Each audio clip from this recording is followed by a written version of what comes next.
1 फरवरी 2026 से हाईवे पर सफर करने वालों के लिए एक ऐसा बदलाव आने वाला है जिससे टोल प्लाजा का पूरा सिस्टम बदल जाएगा।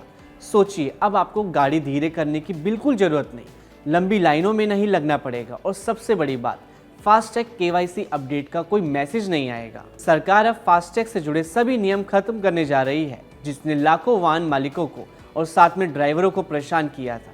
National highway authority of India यानी NHAI ने तय किया है कि अब बार बार फास्टैग केवाईसी कराने की कोई कंपल्शन नहीं होगी, जिससे टोल कलेक्शन तेज होगा और सफ़र ज़्यादा स्मूथ बनेगा।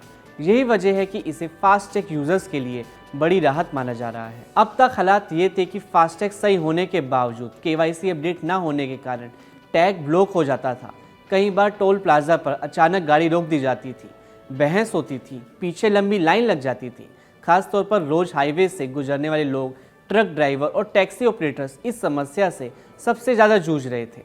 NHAI ने माना कि इस वजह से न सिर्फ यात्रियों का समय बर्बाद हो रहा था, बल्कि टोल कलेक्शन सिस्टम भी बार बार इससे इफेक्ट हो रहा था।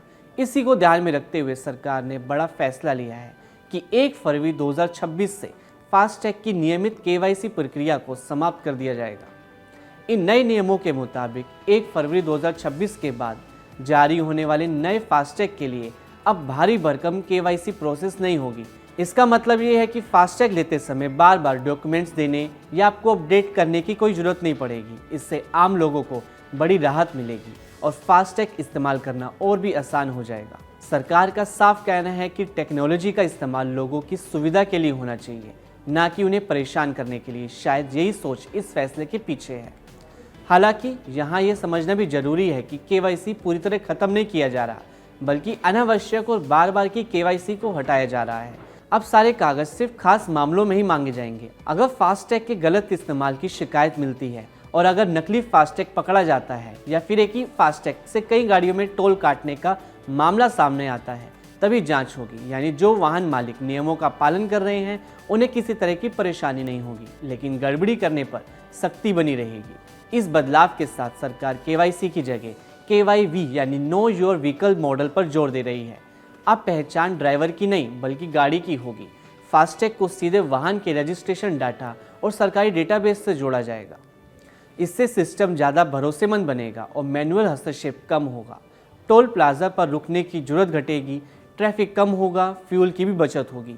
यही वजह है कि इस देश के हाईवे सिस्टम के लिए एक टेक्नोलॉजिकल अपग्रेड माना जा रहा है। आम लोगों के लिए इसका सीधा फायदा ये है कि सफ़र तेज, आसान और तनाव मुक्त होगा। रोजाना हाईवे से गुजरने वाले लोगों का समय बचेगा। कमर्शियल वाहन चालकों की कमाई पर असर नहीं पड़ेगा। टोल प्लाजा पर होने वाले विवाद भी कम होंगे। NHAI का मानना है कि इस फैसले से टोल कलेक्शन ज़्यादा पारदर्शी और कुशल बनेगा। कुल मिलाकर 1 फरवरी 2026 से फास्टैग का अनुभव पूरी तरह बदलने वाला है। कम कागजी काम, कम झंझट और ज़्यादा स्मूथ ट्रैवल। यही वजह है कि सरकार इस कदम को फास्टैग यूजर्स के लिए एक बड़ा और राहत भरा फैसला मान रही है। तो कुल मिलाकर फास्टैग को लेकर सरकार का ये फैसला साफ संकेत देता है कि अब फोकस परेशानी कम करने और सिस्टम को स्मार्ट बनाने पर है। शिकायत होने पर ही KYV जांच लागू होगी। यानी जब तक फास्टैग सही तरीके से इस्तेमाल हो रहा है तब तक वाहन मालिकों को किसी तरह के कागजी झंझट का सामना नहीं करना पड़ेगा। वहीं दूसरी तरफ फास्टैग जारी करने से पहले जांच प्रक्रिया को सख्त करके फाइनल किया जा रहा है कि टैक्स सही वाहन के नाम पर ही एक्टिव हो।